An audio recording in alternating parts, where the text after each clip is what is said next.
Migrants coming to Australia is always a trying time, because you come here, you don't know what to expect. You've a promise of land of milk and honey, etc., etc. But when you come here, you get a bit of sunshine, but not as much as what is promised. But it's all hard work. It's all hard work. Without immigration, the future of the Australia we know will be both uneasy and brief. As a nation, we shall not survive.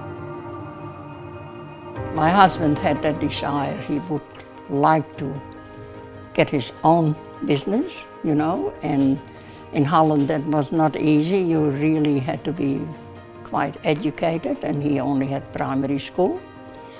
So there was no chance of that in Holland. And then we went to an information night one night.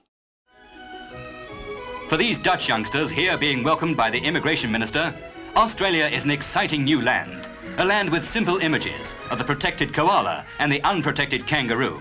A land that's a vast continent in itself, with a still largely unexplored outback. The migrants themselves are helping to change the face of Australia. They work on new dams. And then he said, what about if we migrate to Australia when there are lots of opportunities there and things like that.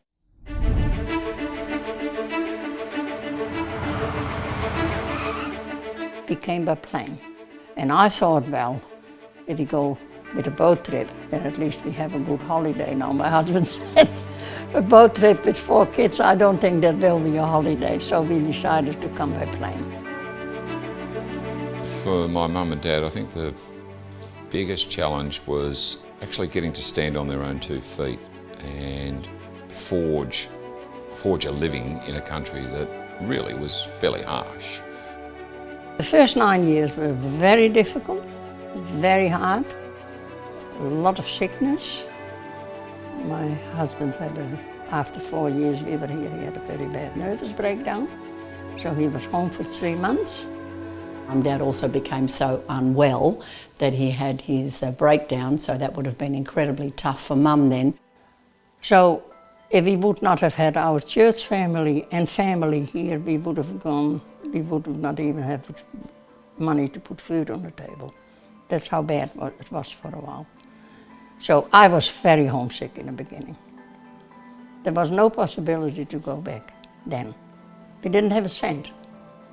After about 5 years, I think, we moved out to Springvale to an old farmhouse, which was, in all honesty, it was a dump.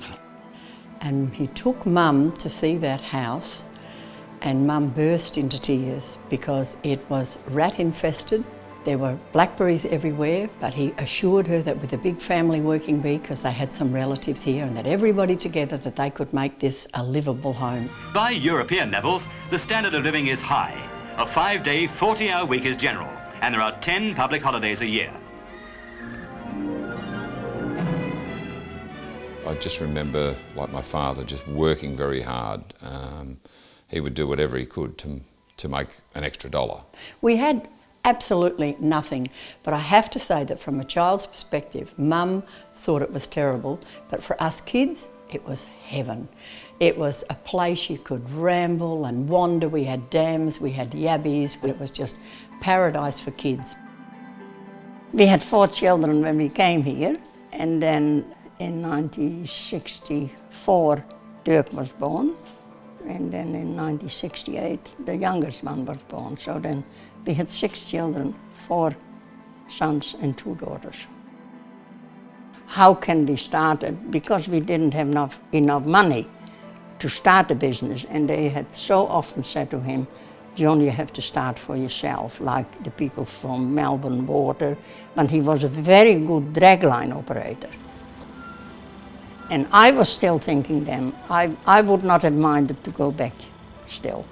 But then he said, I don't want to go back as a failed migrant. But then he remembered the man who lended us a bit of money to buy our first house. So he went there that night, and when he came back, he had a check for a new machine in his pocket. That man lent him the money, and he became a silent partner. And that's where it all kicked off, and that's where Jan Excavations Plant Hire, the name Jan Excavation Plant Hire, kicked in. We did everything ourselves, the bookwork we did together ourselves, the statements, we did it all ourselves. And then he came home at night and then I had it all on the table and then we did the statements together. And, yeah. So it was a humble beginning. I got to know Jan quite a lot, and we got on pretty well together, and we decided to start Jado.